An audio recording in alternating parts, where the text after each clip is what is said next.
Okay so अच्छा, यहाँ पर जो है हमारा आज से जो शुरू हो रहा है वो हो रहा है लूप फॉर।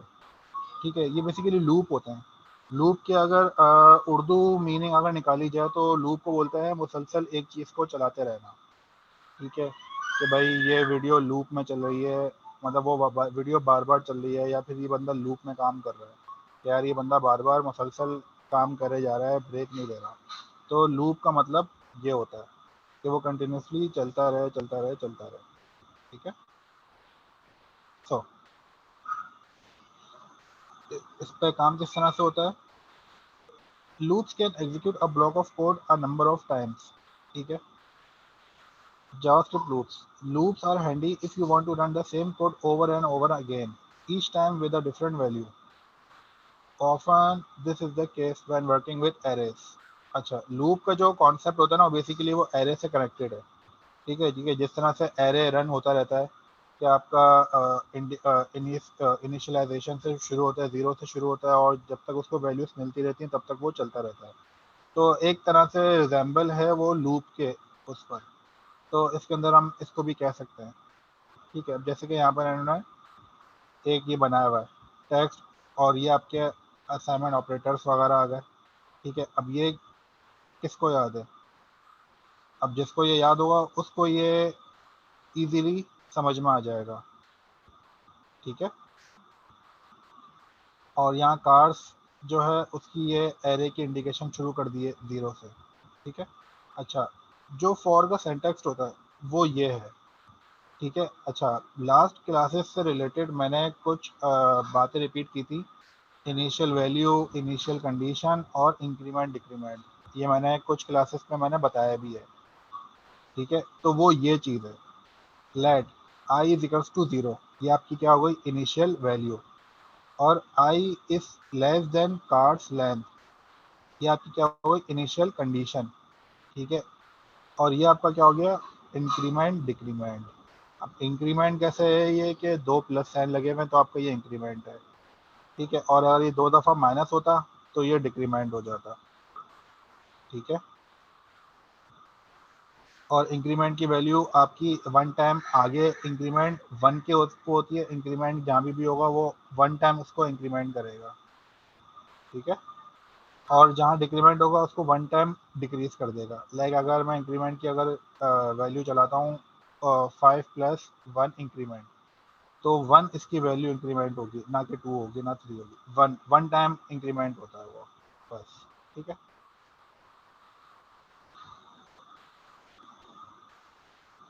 तो इन्होंने क्या करा, सेंटेक्स देख लेते हैं। इन्होंने एक एरे क्रिएट करा, सिंपल एरे एरे क्रिएट करा, और इन्होंने यहाँ पर let text is equals to, जो भी हमारी वैल्यू यहाँ पर जनरेट हो वो इसके अंदर आ जाए।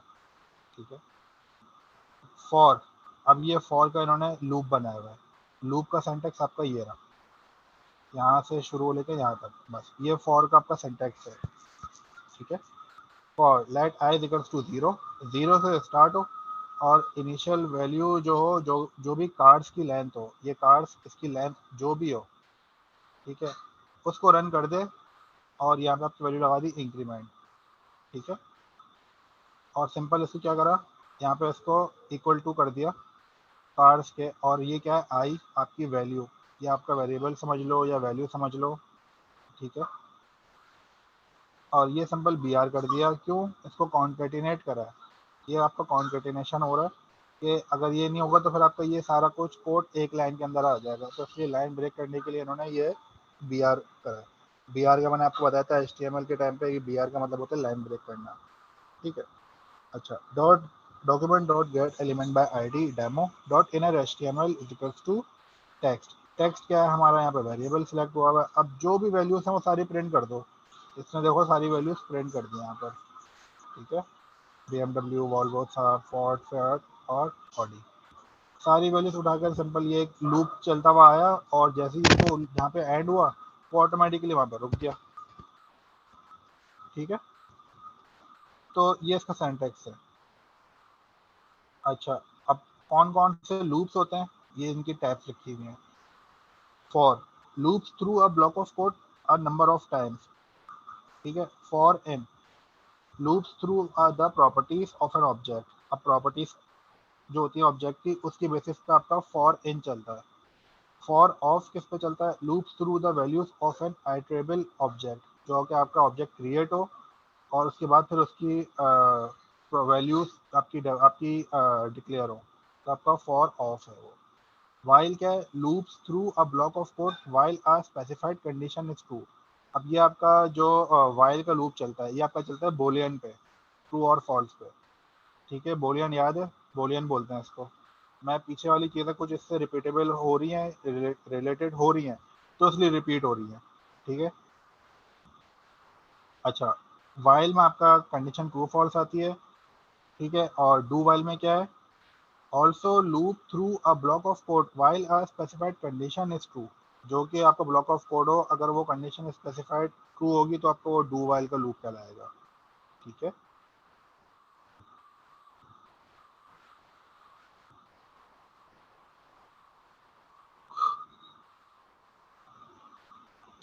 ये आपका सिंटैक्स है। ठीक है, एक्सप्रेशन वन जो भी आपको देना चाहे, एक्सप्रेशन टू, एक्सप्रेशन थ्री। अब इसको समझने के लिए, इसको याद रखने के लिए सबसे आसान हल है कि इनिशियल वैल्यू, इनिशियल कंडीशन और इंक्रीमेंट डिक्रीमेंट, बस। इससे आप लोगों को बहुत आसान हो जाएगा। देखिए क्या लिखा हुआ है? Expression one is executed one time before the execution of a code block, defines the condition. ठीक है, for executing the code block. Expression three is executed every time after the code block has been executed. ठीक है, ये आपका condition पे depend करता है, ये आपका वैल्यू पे डिपेंड करता है, और ये आपकी कंडीशन की ही वैल्यू पे आपको इंक्रीमेंट डिक्रीमेंट करके देता है। ठीक है, ये भी वही चीज़ है। ठीक है, तो ये वाला एग्जांपल आप लोग देखिएगा। मैं आगे बढ़ता हूँ। From the example above you can read expression 1 sets a variable before the loop start, let I is equals to 0, initial value. Expression 2 defines the condition for the loop to run, I must be less than 5। ठीक है, ये आपकी initial condition. Expression 3 increases the value each time the code block in the loop has been executed। ठीक है, तो बस ये एक चोर तरीका है इनको याद, फॉर की जो सेंटेक्स को याद करने का। इनिशियल वैल्यू, इनिशियल कंडीशन और इंक्रीमेंट डिक्रीमेंट, बस। Normally you will use expression one to utilise the variable used in the loop. This is not always the case. JavaScript doesn't care. Expression 1 is optional. You can initiate many values in expression 1 separated by commas। ठीक है, अच्छा, आगे बढ़ जाता है। इसी से related examples आ रही है। ये क्या है? स्कोप। अब इन्होंने क्या करा यहाँ पे? वर्ड करा कहाँ पे? लूप में। I equals to 5 for word I equals to 5, I is less than 10 और I इंक्रीमेंट। ठीक है, here I इज 10। आगे देखते हैं तो क्या होगा। इसने सिंपल पूरी वैल्यू यहाँ पे क्या कर दी? डॉट एलिमेंट बाय आईडी, और सिंपल इसने क्या करा? वेरिएबल की जो आईडी थी, ठीक है, उसकी वैल्यू कर दी। तो यहाँ पर आपका ये आज का आंसर है। ठीक है, बस ये इसका एक छोट तरीका आप ध्यान में रखें। इसको आप फॉलो करते हुए जो है आप लोग प्रैक्टिस करते रहेंगे तो आप लोगों को ये चीज़ें क्लियर होती रहेंगी। ठीक है, इसी तरह से लेट की एग्जांपल आ गई। अच्छा, ये लेट की एग्जांपल आप लोग देखेंगे। मैं इसको देख लेता हूँ यहाँ पर, और यहाँ पर नोट डाउन कर लेता हूँ। ठीक है, लूप ये रहा। ठीक है, लूप को भी इसके अंदर इंक्लूड करके रखा हुआ है ताकि आप लोग इसको भी प्रॉपर खुद से भी देखें। Loop practice for let keyword.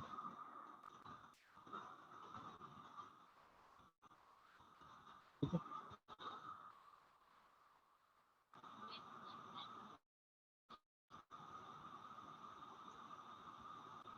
बस हो गया। अब आ गया फॉर एन। ठीक है, The JavaScript for in statement loops through the properties of an object. For key in object, ठीक है, कांस्टेंट पर्सन आपका ये आ गया, एफ नेम, ये एल नेम। अब इन्होंने क्या करा, इन्होंने प्रॉपर्टीज की जो है इन्होंने यहीं पर वैल्यू दे दी, ठीक है, एरे के अंदर। Let text equals to this for let x in person, text equals to person x, ठीक है, सिंपल जॉन डो 25 सब प्रिंट आउट करके दिखा दिया इसमें, ठीक है। जो जो इन्होंने यहाँ पर सेव करा था, F name, L name, age, पूरा पूरा जो है इसने ये यही प्रिंट आउट कर दिया, ठीक है।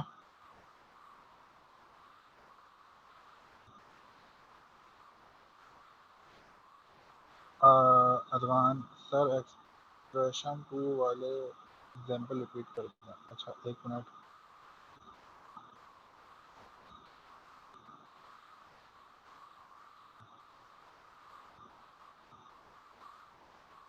एक्सप्रेशन 2 की एग्जांपल,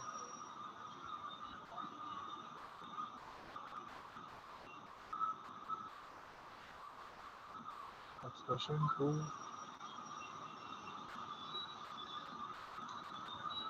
इसकी एग्जांपल, एक्सप्रेशन 1 की तो ये रही, ये है आई थिंक, नहीं ये तो नहीं। Often expression 2 is used,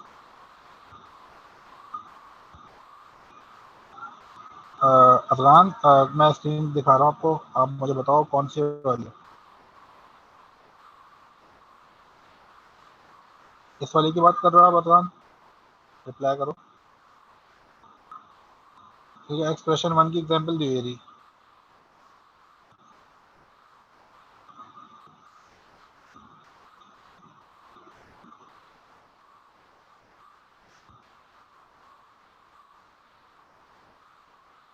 expression 2 की यहाँ लिखी हुई नहीं है, एक्सप्रेशन 3 की एग्जांपल ये रही।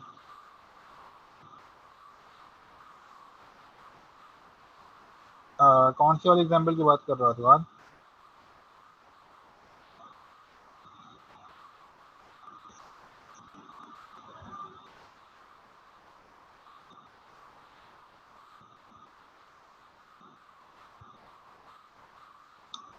ओके ठीक है, मैं कंटिन्यू कर रहा हूँ, आप मुझे बता देना, ठीक है, मुझे व्हाट्सएप पे मैसेज कर देना।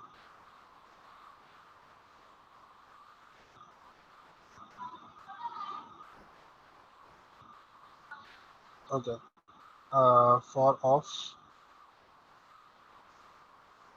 The for of loop, the JavaScript for of statement loops through the value of an iterable object, it lets you loop over iterable data structure such as array, string, maps, node list and more। अच्छा अब ये सब related जो आ रही है ना आपकी, ये लूप से ही रिलेटेड सारी चीज़ें हैं, ठीक है। तो मेरी सजेशन ये होगी कि आप लोग इसको खुद भी गो थ्रू कर सकते हैं, ठीक है, देखना सिंटैक्स वही है सब कुछ, ठीक है। अच्छा लूप वाइल भी इसी से रिलेटेड है, अच्छा ब्रेक भी इसी के अंदर है, आई टेबल भी इसी के साथ है, सेट्स भी इसी के साथ है, मैप्स देख लेते हैं, ठीक है। हम नॉर्मली अगर मैप देखते हैं गूगल मैप, ठीक है, तो उसमें क्या होता है कि आपको मैप जो इसकी एम्बेडिंग होती है वो नॉर्मली होती है कि आप उनकी गूगल मैप की वेबसाइट पर जाते हैं, वहाँ से जाके उसको आप एम्बेड कर लेते हैं या फिर यूआरएल शेयर कर लेते हैं, ठीक है। लेकिन यहाँ पर आपके पास जावास्क्रिप्ट से रिलेटेड जो चीज़ें आप क्लियर कर रहे हैं यहाँ पर, वो ये कर रहे हैं कि अगर आपको कोई नया मैप क्रिएट करना है तो आप उसको मैप को अलग से क्रिएट कर लो, ठीक है। या अगर सेट्स के थ्रू करना है, set the value for key in a loop in a map, अब सेट जो कीज होती हैं, ठीक है, वो होती हैं लैटिट्यूड लॉन्गिट्यूड, ठीक है। तो उसके अंदर आपका इस तरह से पूरा एक मेथड इन्होंने अलग से अपने उसके अंदर बताया हुआ है, ठीक है। अब इन्होंने किस पर रखा हुआ है, इन्होंने फ्रूट्स वगैरह पर रख दिया है, ठीक है। You can create a map by passing an array to the new map constructor. अब ये कंस्ट्रक्टर से रिलेटेड एक टॉपिक है, ठीक है, इसका आगे बकायदा पूरा एक टॉपिक है कंस्ट्रक्टर का, ठीक है। अच्छा, इन्होंने अलग से नहीं बनाया हुआ, ठीक है।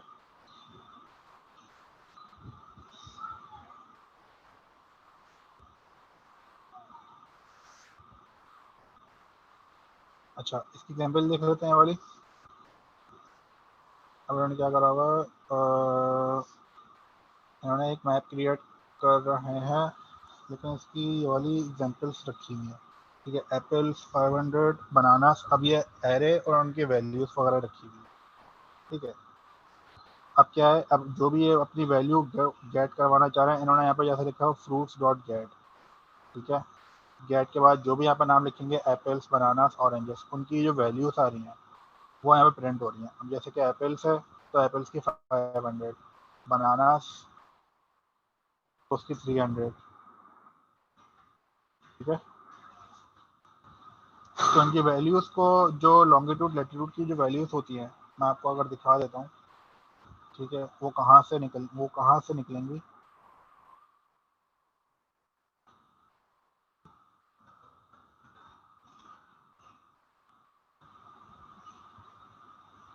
मैं अगर कोई भी ले लूँ यहाँ से, कराची ले लेता हूँ चलो।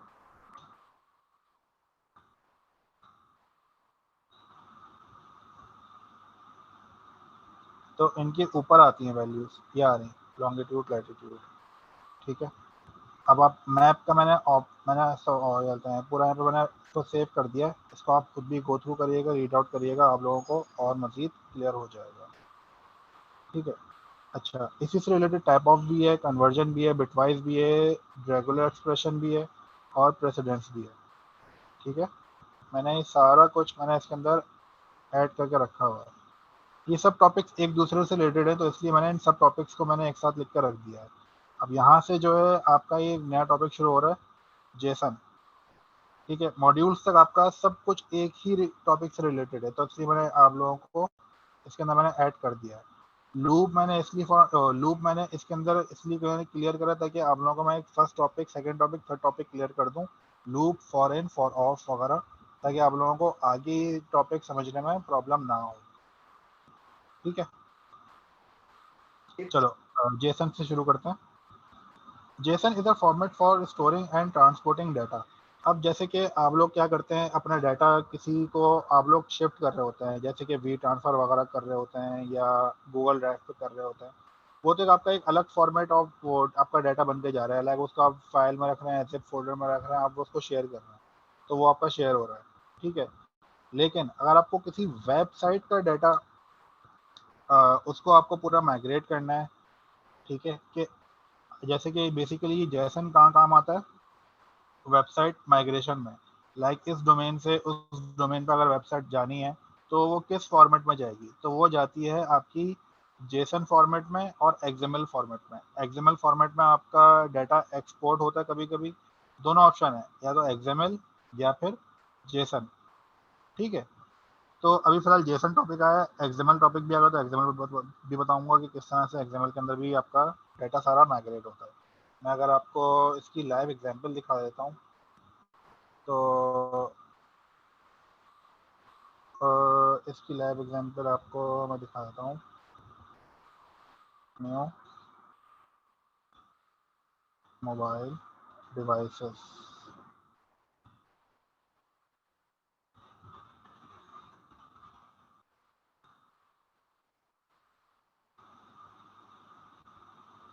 ठीक है। ये बेसिकली एक वर्डप्रेस है। वर्डप्रेस की अगर जिसको अगर नोहा होगी तो वो इस चीज़ को समझ रहा होगा कि हाँ मैं वर्डप्रेस के अंदर हूँ। मैं बेसिकली सिर्फ एग्जांपल दिखाने के लिए मैं यहाँ पर आया हूँ कि डाटा वेबसाइट का एक डोमेन से दूसरे डोमेन में जेसन फॉर्मेट में कैसे आ जाता है और किस तरह से किस फॉर्मेट में वो जेसन में दिख रहा होता है, ठीक है।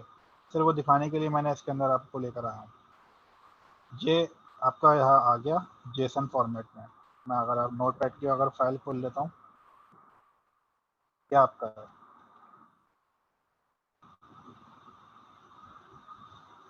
ये रहा, ये आपका जेसन आपका पूरा फॉर्मेट है। इसमें क्या है कि आपकी वेबसाइट का जितना भी डाटा है वो सब आ गया है, theme, scan, material, button style, slightly rounded. अब ये सब कुछ जो डाटा आपका शिफ्ट हो रहा है ना, और ये ट्रांसफ़र हो रहा है, ये आपका जेसन फॉर्मेट में हो रहा है, ठीक है। JSON is often used when data is sent from a server to a web page. और जब अगर आप किसी भी, जैसे कि लेट सपोज मैं ये नेक्स्ट के बटन पे क्लिक कर रहा हूँ, तो मैं अगर आपको एग्जांपल करके दिखाऊं, अब देखें इसमें आपका एक टॉपिक रिपीट हो रहा है, कौन सा, कंसोल वाला।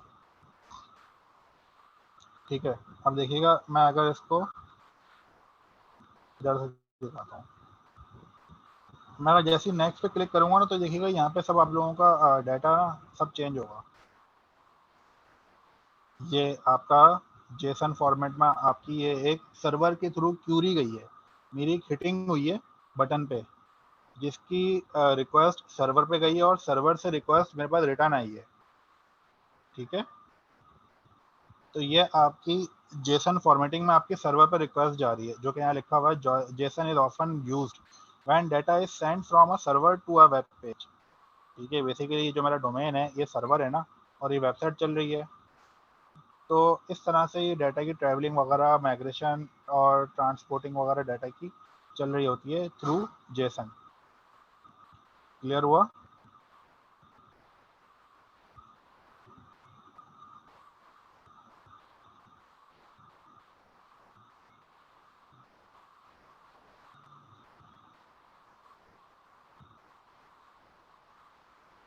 समझा दें, for key in for object. अच्छा मैं बताता हूँ अफगान, इसके बारे में मैं आता हूँ दोबारा, मैं ज़रा अभी ये जेसन को कंप्लीट कर लूँ, या फिर इस पर आता हूँ इंशाल्लाह। ठीक है, अच्छा जेसन से रिलेटेड किसी को कोई सवाल है? साथ जेसन बेसिकली कोई सॉफ्टवेयर नहीं है, ये एक प्रोग्रामिंग लैंग्वेज है। ये देखो नीचे लिखा हुआ है आपका, what is Jason? Jason stand for JavaScript object notation. Jason is a light weight data interchange format. Jason is language independent. Jason is self describing and easy to understand. The JSON syntax is derived from JavaScript object notation syntax, but the JSON format is text only. Code for reading and generating text data can be written in any programming language. तो कहीं भी कोई software की बात हुई है? नहीं हुई ना। तो जेसन आपका सॉफ्टवेयर नहीं है, बेसिकली आपकी ये ट्रांसपोर्टिंग एक लैंग्वेज है। बिल्कुल एग्जैक्टली, क्लाइंट से जो सर्वर की जो डाटा जाता, तो वो भी आपका जेसन फॉर्मेट में रिक्वेस्ट आपकी जा रही होती, जैसे कि मैंने आपको अभी कंसोल पे दिखाया आपको, सिंपल आपको मैंने एग्जांपल दी कंसोल की, कि अगर मैं किसी डायनामिक बटन पे भी क्लिक करता हूँ कि यार मुझे इस पेज पे लेकर जाए, तो देखो कंसोल पे उसने मुझे पूरा सर्वर पर रिक्वेस्ट जा रही है, जो सर्वर पर रिक्वेस्ट उसने रिजेक्ट की है तो उसको मुझे उसने वो भी हाईलाइट कर दिया, जो रिक्वेस्ट एक्सेप्ट की उसने वो ग्रीन कर दी और येलो कर दी। ठीक है, तो ये सारी आपकी रिक्वेस्टिंग वगैरह आना जाना लगा रहता है जेसन के थ्रू।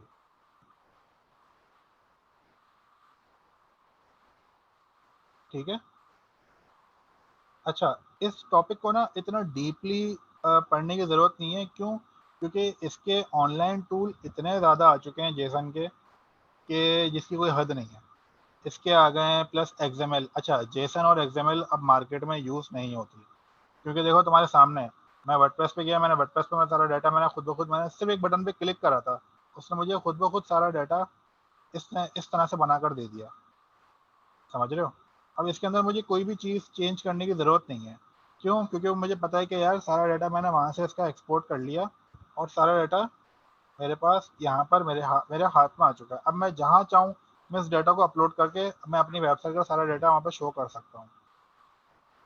ठीक है, इसी तरह से एक्सएमएल है, एक्सएमएल अब मार्केट में यूज़ नहीं होती। ठीक है, एक्सएमएल कौन यूज़ करता है? एक्सएमएल यूज़ करते हैं for the purpose of SEO.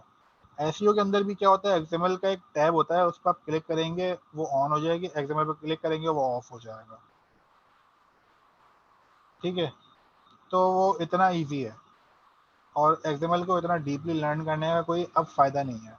आगे जाकर जो है वो एक्सएमएल और भी ऑब्सलीट हो जाएगी, और कोई भी उस पर इतना ज़्यादा काम नहीं करेगा, क्योंकि उसके टूल्स इतने ज़्यादा आ चुके हैं एक्सएमएल से रिलेटेड, जिसका अब यूसेज बिल्कुल ज़ीरो के बराबर हो चुका है। बस ये कि नो हाउ होनी चाहिए कि यार आपका डाटा किस फॉर्मेट में आ रहा है, ताकि आपको अगर आगे किसी को बताना हो तो आप नल ना बैठे हों, आप लोग बताने वाले हों कि हाँ यार ये फॉर्मेट है हमारा, ये जेसन है या फिर एक्सएमएल है। ठीक है, अच्छा अब क्या है इसके अंदर? JSON syntax rules. Data is in name value pairs. Data is separated by commas, curly braces, hold objects. इस तरह दिखा देता हूँ आपको ताकि आप लोगों को एग्जाम्पल और मजीद क्लियर हो जाए. Data is in name value pairs. अब देखो ये वैल्यूज इनकी हैं ये, ठीक है. Data is separated by commas. ये आपका कॉमा लगा हुआ है, ये आपका सेपरेट हुआ हुआ है डाटा कि भाई Google 1 font weight 400 font style italic, ये आपका डाटा सारा सेपरेट हुआ हुआ है through commas. Curly braces hold objects. अब आपके जो कर्ली ब्रेसेस है ना, ये आपके कहाँ गए, ये जो बीच में लगे हुए हैं, ये लगा हुआ, ये लगा हुआ. अब लेट सपोज यहाँ से ये ब्रैकेट शुरू हो रहा है और यहाँ पे आके नीचे बंद हो रहा है, कहीं एक बंद ये हो रहा, ठीक है. तो आपके ये आपके सारे आपके ऑब्जेक्ट्स बने हुए हैं इसके अंदर. Square brackets hold arrays. अब स्क्वायर ब्रैकेट जो स्ट्रेट ब्रैकेट जिसको बोलते हैं वो मुझे नहीं दिख रहा है इसके अंदर एक भी.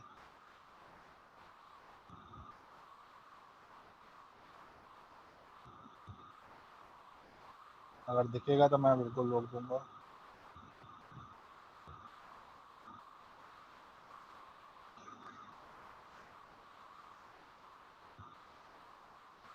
मुझे तो नहीं देखा अभी तक कोई भी एक भी स्ट्रेट बॉक्स ब्रैकेट,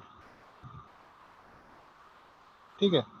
तो खैर एनीवेज, तो इस तरह से आपका जेसन फॉर्मेट में आपका डाटा जा रहा होता है और आ रहा होता है. Jason data a name and a value. अब जैसे कि ये आ रहा है, ये आपको एग्जांपल दी हुई है. फर्स्ट नेम इसी तरह से यहाँ क्या लिखा हुआ है, लास्ट टैब, ये देखो ये लिखा हुआ और ये लिखा हुआ, दोनों का फॉर्मेट सेम है. बस फर्क ये है कि फर्स्ट नेम के बीच में अंडरस्कोर नहीं है, इसमें अंडरस्कोर लगाया हुआ है, लेकिन स्पेस नहीं है, ये स्पेस नहीं उठाता, ठीक है. जेसन ऑब्जेक्ट्स सेम इसी तरह से बनता है, ठीक है. तो ये आपको एग्जांपल एक दिखा रहा हूँ मैं, ठीक है. अब देखो ये होते हैं स्क्वायर ब्रैकेट, ठीक है. ये स्क्वायर ब्रैकेट मुझे यहाँ पे कहीं पे भी नहीं दिख रहे, आए नहीं होंगे शायद डाटा, क्योंकि असल में वो जो वेबसाइट जिससे मैंने आपका डाटा एक्सपोर्ट करा है ना, वो वेबसाइट सिर्फ 1 पेज की वेबसाइट है और वो बिल्कुल ही हल्का पेज बना हुआ है, तो इस वजह से ये डाटा कम आया है. तो I think is it possible कि डाटा कम होने की वजह से जो है उसने ये स्क्वायर ब्रैकेट यहाँ पे क्रिएट नहीं की है, ठीक है. तो आपका जेसन टॉपिक आपका ये रहा.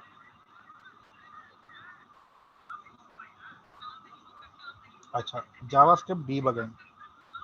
डीबगिंग क्या होती है, बेसिकली कोड को रन करना ताकि आप लोग उसके एरर्स को पकड़ सकें. डीबगिंग इसको बोलते हैं. डीबग का तो आप लोगों को आइडिया होगा आप लोगों को कि क्योंकि आप लोग सी प्लस प्लस भी पढ़ रहे हैं या पढ़ चुके हैं, तो आप लोगों को डीबग का आइडिया होगा ऑलरेडी. लेकिन only JSON is use for transporting data of Java और can it be use for other languages as well.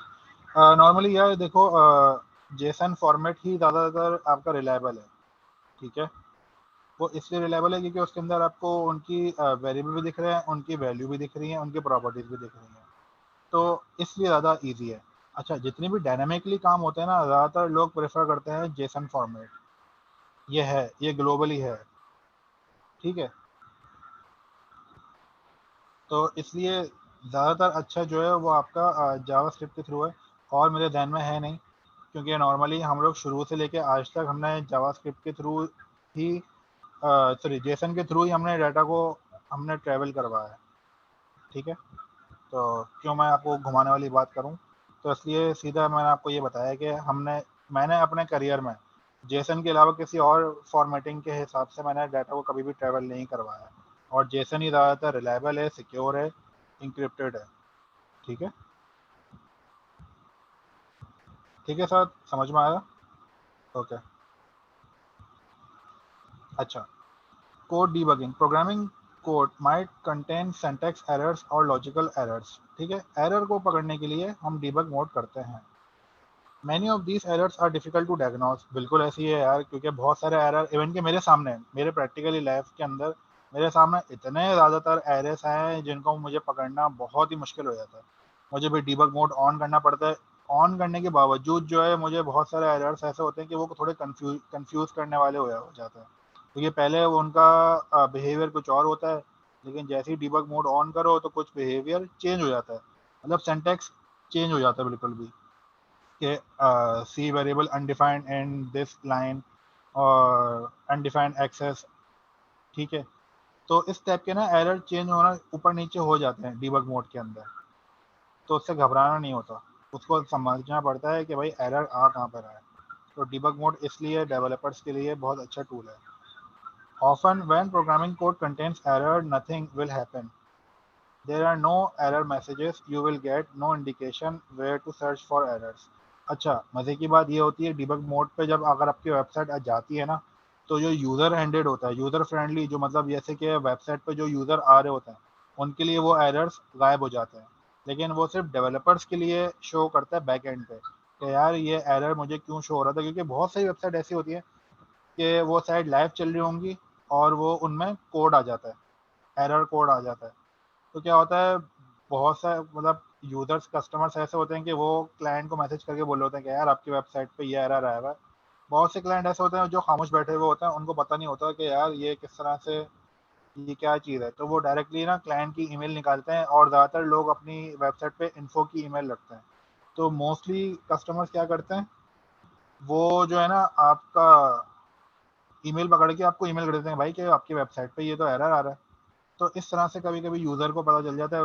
Plus जो सॉफ्टवेयर हाउसेज होते हैं उनमें होता क्या है कि वो तो लुक आफ्टर कर रहे होते हैं, उनको पता होता है कि यार इस वेबसाइट पे ये है। लेकिन मोस्टली जो होता है वो ये होता है कि डेवलपर यहाँ पे पाकिस्तान में अगर जो काम कर रहे हैं यूएस के लिए, तो यूएस में तो अभी फिलहाल रात हो रही है, वहाँ पे अब सुबह होगी, अब हो रही है, बेसिकली 6 बजे के बाद से सुबह होती है। तो लोग 7 बजे 8 बजे 9 बजे उठना शुरू होता है। और ज़्यादातर खैर आप सॉफ्टवेयर हाउस तो खैर रात की टाइमिंग पे चल रहे हैं, मोस्टली ज़्यादातर रात के टाइम में वो चल रहा है। इवन कि मेरा जो अपना काम है, मेरा अपना काम भी रात के टाइम पे चल रहा होता है। तो उसमें क्या होता है, हम लोग खुद ही एरर को पकड़ लेते हैं और उसको हम लोग डीबग मोड पे कन्वर्ट कर देते हैं। ठीक है, कन्वर्ट करने का फ़ायदा ये होता है कि यूज़र के पास वो एरर शो नहीं होता, लेकिन डेवलपर को वो एरर शो हो रहा होता है अपने उस पर, जो भी वो आईडी यूज़ कर रहा होता है उसको उसको एरर शो हो रहा होता है। ठीक है, तो ये फ़ायदा होता है कोड डीबग का। Searching for and fixing errors in programming code is called code debugging. ठीक है, JavaScript debuggers, debugging is not easy, बिल्कुल जैसे कि मैंने पहले बोला, but unfortunately on all modern browsers have a built in JavaScript debugger. Built-in debuggers can be turned on and off, forcing errors to be reported to the user. With a debugger, you can also set breakpoints, places where code execution can be stopped, and examine variables while the code is executing. Normally, otherwise, follow the steps at the bottom of this page. You activate debugging in your browser with the F12 key and select console in the debugger menu. वही बात आ गई, right click करके आप inspect पे जाएं, console पे जाएं, ये आपका आ गया डीबग। ठीक है, the console dot log method if, अब ये आ गया, इससे मुझे उज़ैफ़ा याद आ गया। If your browser supports debugging, you can use console.log to display JavaScript values in the debugger window. ठीक है, ये सिंपल आपको एक एडिशन करके दिखा रहा है। ठीक है, setting breakpoints in the debugger window, you can set breakpoints in the JavaScript code. At each breakpoint, JavaScript will stop executing and let you examine JavaScript values. After examining values, you can resume the execution of code, typically with a play button.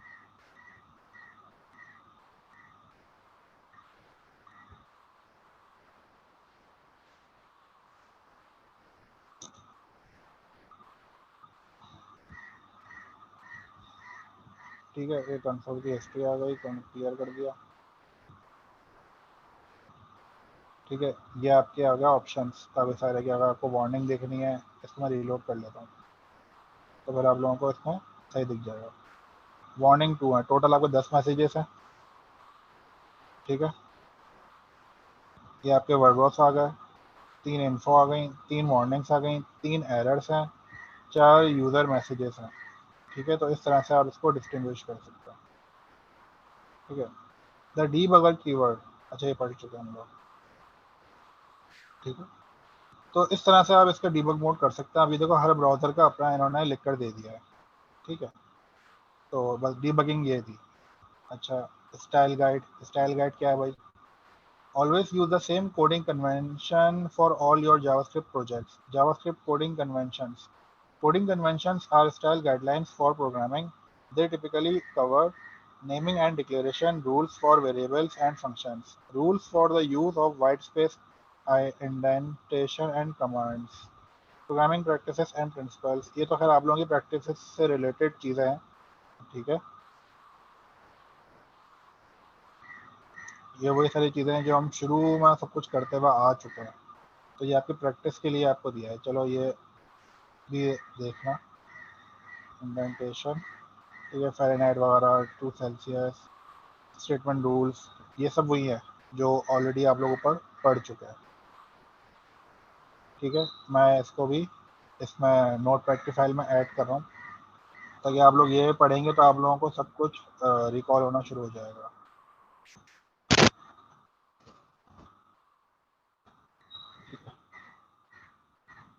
Best practices ये भी देख लिएगा।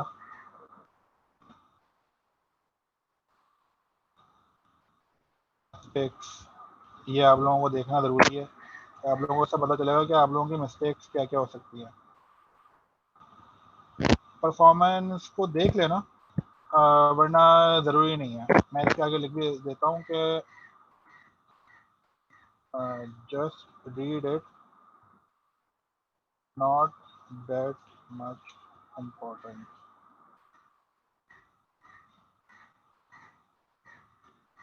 ठीक है, reserve words यार ये आप लोग देख लोगे तो आप लोगों के लिए बहुत ज़्यादा आसान हो जाएगा। ठीक है, रिजर्व वर्ड्स देख लो, मैं इसको आगे वो लगा दूँगा इम्पोर्टेंट। इससे क्या होगा यार, ये आप लोगों के कीवर्ड्स को बहुत स्ट्रॉन्ग करेगा। Most most most important.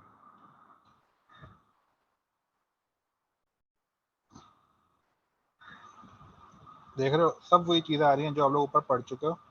बस आप लोगों के सब कुछ यहाँ पे ये रिपीटेबल है और आप लोगों के लिए रिवीजन अच्छा है ये। ठीक है, अच्छा, ये आपके हो गए सारे इसके टॉपिक्स कवर अप। लेकिन कुछ टॉपिक्स मैंने आपको ऑलरेडी दिए हुए हैं, ये नोटपैड के फाइल में लिखे हुए हैं। इन लोगों को आपको लाजमी समझना है, पढ़ना है, फिर करना है। ठीक है, अच्छा, ये आपके आ गए क्या, जावास्क्रिप्ट के वर्जन। ये तो खैर हिस्ट्री है, इसके बारे में देख लेना, ज़रूरी नहीं है लेकिन देख लेना। ठीक है, अच्छा, ऑब्जेक्ट्स, अच्छा ये मज़ीद ऑब्जेक्ट्स के बारे में है। ठीक है, मैं ये भी इसमें मेंशन कर रहा हूँ। अच्छा, ये फंक्शन, जो फंक्शन हमने ऊपर पढ़ा था, कहाँ गया, ये रहा फंक्शन। इसी फंक्शन को मज़ीद डिफाइन करा हुआ है यहाँ पर। अच्छा, क्लासेस, ये आपका इनहेरिटेंस, ये सिर्फ इन्होंने एक दिया हुआ है। अब देखो इन लोगों की बेवकूफ़ी है बहुत बड़ी। क्या, अब आप लोगों ने सी प्लस प्लस पढ़ी होगी, उसमें आप लोगों ने पढ़ा होगा 4 पिलर्स ऑफ ऊप, ऑब्जेक्ट ओरिएंटेड आप लोगों ने पढ़ा होगा ना। तो उसके अंदर ये इनहेरिटेंस आता है, पॉलीमॉर्फिज्म आता है, एब्स्ट्रक्शन आता है और इनकैप्सुलेशन आता है। ठीक है, ये 4 आते हैं 4 पिलर्स। लेकिन देखो इन लोगों की बेवकूफ़ी, सिर्फ इन लोगों ने इनहेरिटेंस दिया हुआ है। अब देखो, आधी बात लिखी हुई, पूरी बात नहीं लिखी इन लोगों ने। ठीक है, तो मैं ऊ का कॉन्सेप्ट जो है ना आप लोगों का, मैं आप लोगों का क्लियर करूंगा पीएचपी के अंदर। अच्छा, आज की क्लास एंड अप करने से पहले जो है पीएचपी का आप लोगों को थोड़ा सा शॉर्ट ओवरव्यू देना चाह रहा हूँ। ठीक है, डॉम यूज़ नहीं होता, इसलिए मैं टाइम वेस्ट नहीं कर रहा है इसको समझाने में। ठीक है, क्लासेस मैं आप लोगों का पीएचपी में करूँगा। एसिंक नहीं यूज़ होता। ठीक है, वेब एपीआई का पूरा एक टॉपिक है, इन्होंने बहुत छोटा करा हुआ है। ठीक है, ये एपीआई क्या होती हैं, वेब की बेसिकली एपीआई क्रिएट होती हैं, एप्लीकेशन प्रोग्रामिंग इंटरफेस होता है वेबसाइट का। Browser API can extend the functionality of a web browser. ठीक है, ये देखो पूरी पूरी एपीआई इन्होंने यहाँ पे क्रिएट कर रहे हैं। ये आ गया आपका किसका, मैप का, जो लोकेशन आपने दी हुई है, लैटिट्यूड लॉन्गिट्यूड, ठीक है, वेब फॉर्म की है, हिस्ट्री की है, स्टोरेज की है। अच्छा ये एपीआई इन्होंने एक दी हुई है। मैं अगर आपको बताऊँ ना, गूगल कितनी हमें एपीआई देता है, नंबर ऑफ गूगल एपीआई,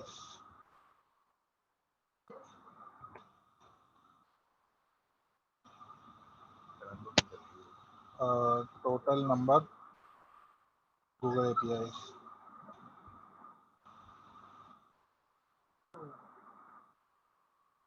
ठीक है, पूरा ये वो आ गया आपका। इसको और मज़ीद देखने के लिए एपीआई यूसेज,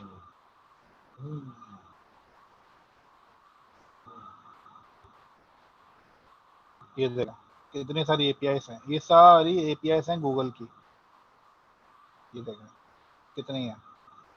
और यहाँ पे कितनी लिखी हुई है, 1 2 3 4 5 6, सिर्फ 6 एपीआई दी हुई हैं। और यहाँ पर देखें कितनी लंबी लिस्ट दी हुई है, सिर्फ ये तो सिर्फ गूगल की एपीआईस हैं। गूगल की अलग हैं, फिर उसकी हर लाइब्रेरी की एपीआई अलग है, हर किसी की लाइब्रेरीज की एपीआईस अलग क्रिएट हुई हुई हैं। मतलब ये आपकी जो एपीआईस होती है ना, ये आपकी लाखों के अंदर एपीआईस होती हैं, ठीक है, समझ रहे हैं। बस आप लोगों को एपीआई को क्रिएट करने का जो है, आप लोगों को पता होना चाहिए कि एपीआई क्रिएट किस तरह से होती है। उसका आपका सिंटैक्स जो है ना, आपका ये एक इन्होंने छोटा सा दे दिया है, ठीक है, जावास्क्रिप्ट के थ्रू एपीआई क्रिएट कर रहे हैं लोग, ठीक है। अच्छा इसका मैं जो है आपका वेब एपीआई का भी आपका भी टॉपिक मैं ये इसमें सेव कर रहा हूँ, ठीक है, इसको भी आप लोग गो थ्रू करिएगा, ठीक है। अच्छा उसके अलावा जो है एजेक्स, एजेक्स आपका इतना मोस्ट इम्पॉर्टेंट टॉपिक तो नहीं है, मैं ये नहीं बोलूँगा, ये है कि इसको आप गो थ्रू कर लिएगा, ठीक है, क्योंकि एजेक्स भी अब इतना एज सच मार्केट में यूज़ नहीं होता, ठीक है,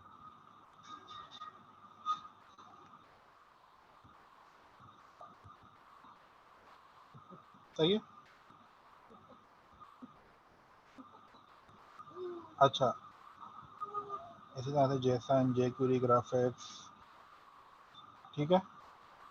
तो मैंने आपको ये पूरी लिस्ट में मैंने बना दी है, मैं आपकी ये लिस्ट जो है आप लोगों से आफ्टर क्लास शेयर कर दूंगा, ठीक है।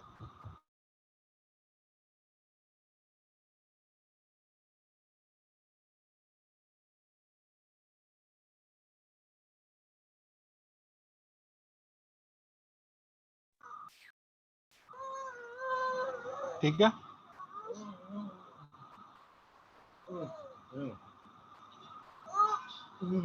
ओके, यहाँ तक किसी को कोई सवाल है?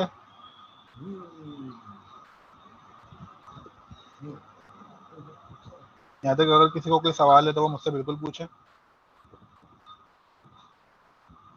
सर एक या दो जावास्क्रिप्ट वेबसाइट शेयर कर दें जिसमें मैक्स कंपोनेंट्स कवर हों, helpful for practice. Screen of हो गई है, स्क्रीन शेयर नहीं हो रही। अब सही हो रही है स्क्रीन, मेरा देखो कर्सर हिल रहा है।